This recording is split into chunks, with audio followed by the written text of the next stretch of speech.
My neighbor built a shed on my property, shrugging. Your yard is too big anyway, I'm using this space now. When I demanded he remove it, he laughed. What are you gonna do, sue me? The next week, he watched in horror as a bulldozer arrived, and a court order landed in his hands. I never thought I'd be the type of person to go all out on a neighbor. I always believed in keeping the peace. I figured that most small disputes could be solved with a calm conversation and mutual understanding. I was wrong. Because sometimes, people don't just push boundaries, they demolish them. And when that happens, you have two choices: roll over and let them do whatever they want, or show them exactly how bad they messed up. This is the story of how my neighbor built a shed on my land, laughed in my face when I told him to move it, and then watched in horror as I made his life hell. And let me be clear, he had every chance to stop this from happening. I live in a small town in upstate New York. My property is a decent size, about 2 acres, with a big backyard that stretches out to some woods. My family has owned this land for generations. I grew up here. I know exactly where my property lines are. The guy who moved in next door, Greg, was new to the area. He and his wife bought the house next to mine about 6 months ago. I didn't have any issues with them at first. He seemed friendly enough, if not a little arrogant. But then, one random Wednesday afternoon, I looked out my window and saw a construction crew setting up in my backyard. At first, I thought maybe they were working on something for Greg's house. But no, they were digging up a foundation right on my land. I walked outside, approached the workers, and asked what they were doing. One of them shrugged. We're building a shed for Greg. I stared at him. On this land? Yeah.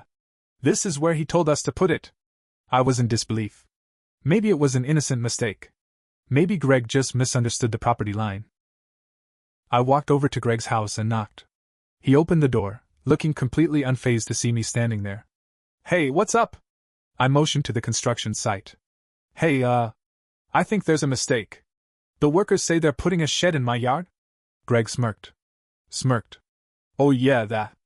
I had them set it up there. You weren't using that space. I blinked. Right. Because it's my land. Greg shrugged. You have a huge yard, man. I figured, why not? I needed the space. Okay, but it's not your space to take. Greg laughed. Actually laughed. Like I had just told the funniest joke in the world. Dude, chill. It's a tiny shed. It's not like I built a house there. I was completely floored. You need to tell them to stop. That's not your land. Greg sighed dramatically. Look, you weren't even using it. I'm not hurting anything. You're trespassing. He snorted. What are you gonna do? Sue me? That's when I realized something. Greg thought I was weak. He thought I was some pushover who wouldn't actually do anything. He was about to find out just how wrong he was. The first thing I did was get a surveyor to come out and confirm what I already knew: Greg had built on my land. With official, legal documentation in hand, I went the polite route first. I had my lawyer draft up a letter demanding that Greg remove the shed. Greg ignored it. I sent another letter. Greg ignored that too. I tried talking to him again, thinking maybe he just needed a little pressure to do the right thing. This time, when I knocked, he opened the door and just grinned. You again? You got my letters. Greg leaned against the doorframe. Yup. And I'm not moving the shed. I clenched my jaw. If you don't, I'll have to take legal action. Greg rolled his eyes. Go ahead, man. I've got better things to spend my money on than a stupid lawsuit. You're wasting your time. I stared at him, realizing something else in that moment. Greg was the kind of guy who had never faced consequences. Well, he was about to. I took every legal step possible. With the survey results, I went straight to a lawyer and filed a case. Greg got served a court order to remove the shed. He ignored it. A second order followed, this time with a fine attached. He ignored that too. At this point, it wasn't just a civil issue, it was a legal one. Greg had now racked up multiple fines and was officially in violation of a court order. I could have stopped there and let the county take care of it. But Greg had gone out of his way to be an arrogant piece of crap about this. I wasn't just going to sit back and let the legal system slowly drag him down. No. I was going to finish this myself. At 7 a.m. on a Monday morning, a bulldozer rolled onto my property. I had official approval to remove the shed myself. And I was about to do exactly that. The second Greg saw the bulldozer, he came sprinting out of his house in his bathrobe, screaming. What the hell are you doing? I barely even looked at him. Removing your shed. Greg ran in front of the bulldozer, arms outstretched. You can't do this. I waved a copy of the court order in his face. I can. And I am. Greg's face turned bright red. I'll call the cops. I smirked. Go for it. Greg actually ran inside and called 911. A few minutes later, the cops arrived. One of them walked over, looked at the bulldozer, looked at me, then at Greg, who was still fuming, and asked, "What's going on?" Greg launched into a meltdown about how I was destroying his property. The cop turned to me. "Sir?" I handed him the court order. The cop scanned it, nodded, then turned back to Greg. "He's within his rights. This is his land." Greg's jaw dropped. The cop continued, "You were ordered to remove the shed, and you didn't. He's following legal protocol." Greg looked like he was going to explode. His wife was standing in the doorway, hands over her mouth. And then? The bulldozer roared to life. And the shed came down. Greg screamed. And I just stood there, watching. Greg stood there, frozen, as the bulldozer crushed his shed into a pile of splintered wood and twisted metal. His face went from red to purple, his hands clenched into tight fists at his sides. His wife, who had been watching from the porch, let out a gasp. Their kids had come outside too, still in their pajamas, staring in confusion as their dad completely lost it. "You're gonna pay for this!" Greg screamed. I didn't even blink. Already did. Paid for the survey. Paid for the lawyer. Paid for the demolition. All legal. Greg was shaking. "You destroyed my property!" The cop who was still there shook his head. "No, sir. He removed his property from your illegal construction. Big difference." Greg looked at the officer like he had just been betrayed. "You're just gonna let him get away with this?" The cop sighed. "You were given multiple orders to remove it. You didn't. This is on you." Greg's mouth opened, then closed. He had nothing left to say. The shed was gone. The bulldozer backed up, leaving only a pile of rubble. The workers got out, grabbed their tools, and left without a word. And just like that, it was over. At least I thought it was. If Greg had any sense, he would have licked his wounds and moved on. But Greg? Greg was the kind of guy who didn't know when to quit. That night, I heard something outside. It was around midnight when I woke up to the sound of metal scraping against pavement. I grabbed a flashlight and stepped onto my back porch. And there was Greg. Drunk. Dragging the wreckage of his shed back onto my property. He was sweating, grunting, pulling a chunk of wood across my yard like some kind of deranged caveman. His bathrobe was half open, and he was barefoot. I turned on the flashlight, shining it directly in his face. "Greg." He froze. His eyes were bloodshot, and his breath reeked of alcohol even from 10 feet away. "What the hell are you doing?" I asked. Greg straightened up, trying to act like he wasn't half naked and dragging garbage across my yard. He hiccuped. "Putting my shed back." I sighed. "Greg. Go home. It's my property," he slurred. You had no right." I pinched the bridge of my nose. "Greg, you have about 5 seconds to turn around and walk back inside, or I call the cops." Again. Greg stumbled, swayed, and then, to my utter disbelief, grabbed a piece of his shed and threw it at me. It barely made it a few feet before flopping pathetically into the grass. I just stared at it. Then back at Greg. And Greg? Greg started running. Not toward me. Not toward his house. Just running. Through my yard. Through his own yard. And then, wham! Greg ran straight into his own mailbox. The sound of bone hitting metal was loud enough to make me wince. He groaned, stumbled back, then fell flat on his ass. I exhaled. Then I called the cops. When the cops arrived, again, Greg was still sitting on the sidewalk, cradling his face. His wife was standing over him, screaming. "What is wrong with you?" Greg wasn't even responding. He was just rocking slightly and holding his nose, which was now bleeding all over his bathrobe. The same cop from earlier stepped out of his car. He looked exhausted. He turned to me. "All right. What now?" I motioned to Greg, still half-conscious on the ground. He was trying to drag the shed wreckage back onto my land. The cop sighed deeply. He turned to Greg. "Sir?" Greg moaned. "You drinking tonight?" Greg let out a muffled. "Not drunk." The cop raised an eyebrow. "You ran into a mailbox." Greg groaned, rolling onto his side. "It came out of nowhere." The cop actually laughed. "It's been there for 5 years, Greg." Greg let out something that sounded like a wounded animal cry. The cop turned back to me. "Do you want to press charges?" I looked at Greg, pathetic, groaning, covered in his own blood. For a brief moment, I thought about letting it go. But then I remembered how he had smirked at me, laughed at me, and ignored every warning I gave him. I folded my arms. Yeah. I do, Greg wailed. His wife threw up her hands and stormed inside. The cops pulled Greg off the ground, put him in handcuffs, and stuffed him into the back of the squad car. As they pulled away, I saw Greg's wife standing in the window, arms crossed. And for the first time since this all started, she didn't look mad. She looked relieved. After Greg got out of jail, I expected him to lay low. Maybe keep his head down, apologize, and try to fix his ruined reputation. But Greg wasn't that smart. Because less than a week later, I noticed something strange. Trash. Piles of it. In my yard. At first, I thought maybe some raccoons got into a garbage can. But no, this was deliberate. Bags of garbage torn open, rotting food and beer bottles scattered everywhere. It stank. And I knew exactly who did it. I walked over to Greg's house, knocked, and waited. He opened the door with the cockiest smirk I had ever seen. I didn't even let him speak. I just pointed at my yard. Greg shrugged. Man, I don't know what you're talking about. I clenched my jaw. He wanted another war? Fine. He was going to get one. Greg had officially gone from an arrogant idiot to a full-on lunatic. After the shed fiasco, the mailbox incident, and his arrest, you'd think he would have learned his lesson. You'd think maybe he'd lay low for a while. Maybe try to patch things up with his wife. Maybe not start a full-blown trash war with his neighbor. But no. Because Greg was too stupid for peace. The first night, I found 2 bags of garbage in my yard. I cleaned it up, annoyed but not surprised. The next night there were 6 bags.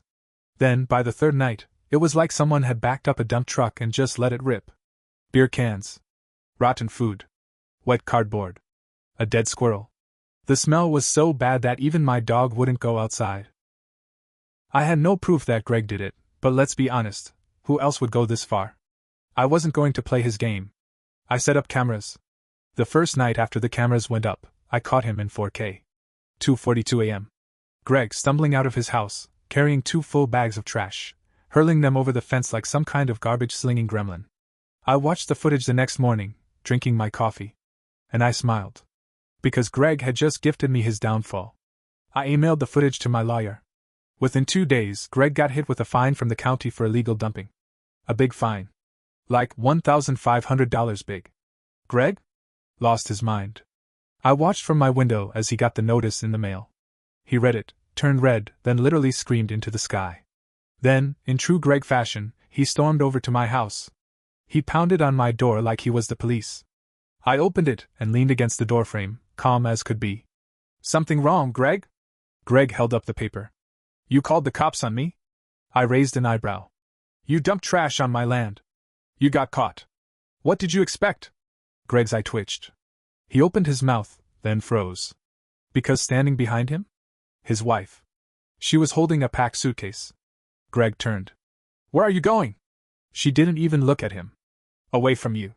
Then she got into her car. And drove off.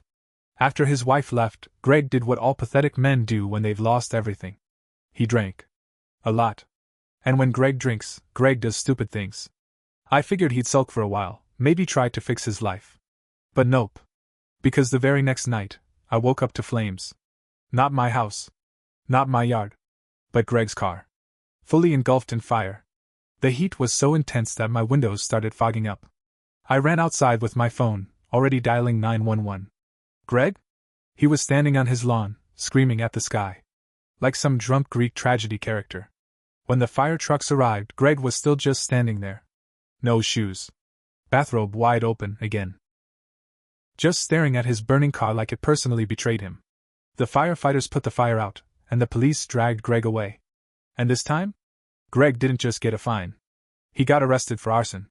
Because guess what? The fire started from inside the car. And Greg? Was too drunk to lie properly. He admitted, right there on the lawn, that he poured gasoline inside it to send a message. A message to who? No one knows. But the only message he actually sent was, I'm a complete moron, and I deserve to be in jail. Greg getting arrested should have been the end of it. It should have been the moment he finally realized, wow, I really messed up my entire life over a shed. But Greg? Greg had one last trick up his sleeve. And it was his biggest mistake yet. Greg should have stayed in jail. After getting arrested for arson, I assumed that was the end of it. That maybe he'd sober up, Maybe he'd finally realized that every single bad thing that had happened to him was his own fault. But Greg? Greg wasn't just stupid. Greg was determined. And when people like Greg feel powerless, they do the only thing they can think of: they go nuclear. After a few days, Greg got out on bail. I saw him walking up his driveway, disheveled, furious, and alone. His wife was gone. His car was a burnout husk. His wallet was empty from all the fines and legal fees. And worst of all, he had no one to blame but himself. I saw him standing there, staring at his wrecked life. And for a brief moment, I thought, maybe this is it. Maybe he'll finally give up. Then, he turned and looked directly at me. And I saw something in his eyes that made my stomach drop. Greg wasn't done. Not by a long shot. That night, I was getting ready for bed when I heard a loud crash. Then another. Then glass shattering. I grabbed my phone, rushed to the front door, and stopped cold. Because Greg was in my yard, swinging a baseball bat. At my car. The windshield? Shattered. The side mirrors? Gone. The hood? Dented so badly it looked like it had been in a demolition derby. Greg turned to me, wild-eyed, chest heaving. And he laughed. There! Now we're even! He bellowed, sweat dripping down his face. I didn't move. Didn't speak. Just lifted my phone. And showed him the screen. Greg's laughter died in his throat. The phone was still recording. Every single thing he had just done. On camera. His face. His voice. Him smashing my car like a complete psychopath. Greg blinked.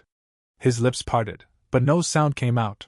Then, he did the only thing his tiny, rage-fueled brain could think of. He charged at me. Greg lunged, bat raised. I barely had time to react, but someone else did. A loud, sharp voice cut through the night. Stop! Greg froze. His wife was standing at the edge of the driveway. She had come back. And she looked furious. Greg's grip on the bat loosened. His whole body sagged. Why are you here? He asked, voice hoarse. She took a shaky breath. Her hands were clenched into fists. To tell you the truth, she said. Greg swallowed. For the first time, he actually looked scared. And then? She dropped the bombshell. I've already filed the divorce papers, she said, voice steady. Greg flinched. Wait, I tried to stand by you, Greg, she interrupted. Through the fines, the lawsuits, the arrest. But this? She motioned to the car. This is who you really are. And I should have left sooner. Greg shook his head, desperate. I was just angry. I made a mistake. She laughed bitterly. A mistake? You burned your own car. You got arrested. You dumped trash in someone's yard. You're out here. She gestured at the bat in his hand. Acting like some violent maniac. Greg's shoulders slumped. Please don't do this. She exhaled sharply. You already did. And then she turned to me. I'm sorry, she said, voice thick with emotion. For everything. I nodded. Not your fault. She gave me a small, sad smile. Then turned back to Greg. I'll come back for my things, she said. But we're done. And just like that, she was gone. Greg just stood there. I waited for him to scream, to lash out, to do something. But he didn't. He just dropped the bat. The sound of it hitting the pavement was the only noise in the entire night. He didn't look at me. Didn't look at my car. He just stared at the ground. And in that moment I saw it, the moment he realized he had destroyed his own life. Not me. Not his wife. Him. And for the first time since this all started, I felt nothing. No anger. No satisfaction. Just emptiness. Because this was no longer about revenge. Greg had beaten himself. And now? He had nothing left. The cops arrived soon after. Greg? Didn't even resist. They cuffed him. Put him in the squad car. And that was the last time I ever saw him. His house went up for sale a few months later. The new owners? Nice people. They even asked before planting a tree near the property line. And me? I moved on. Because some battles? You don't have to fight. Sometimes, people destroy themselves. And all you have to do? Is stand back and watch.